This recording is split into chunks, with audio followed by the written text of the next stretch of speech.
जनतेसाठी कुणाशी भेटणारा आपला चॅनल सत्यमुख।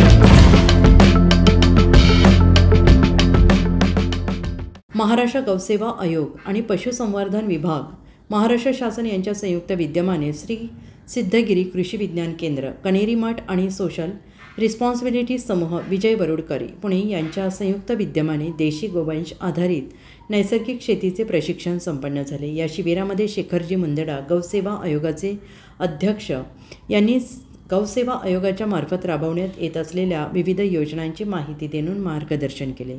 प्रशिक्षणात सहभागी झालेल्या शेतकरी बंधूंनी गौसेवा आधारित नैसर्गिक शेतीचा निर्धार व्यक्त केला। आज महाराष्ट्र राज्य गौसेवा आयोगाचे अध्यक्ष, राज्यमंत्री तथा NGO फेडरेशनचे सर्वेसर्वा संस्थापक अध्यक्ष श्री शेखरभाऊ मुंदडा यांचा आज वाढदिवस आहे। शेखरजींचे वाढदिवसानिमित्त हार्दिक अभिनंदन आणि पुढील वाटचालीसाठी खूप साऱ्या शुभेच्छा। सत्यमुख प्रतिनिधी अक्षय पोतनीस, कोल्हापूर। जनतेसाठी कुणाशीही भेटणारा आपला सत्यमुख। लाईक करा, शेअर करा आणि बेल आयकॉन ऑन करा। मित्रांनो, विसरू नका।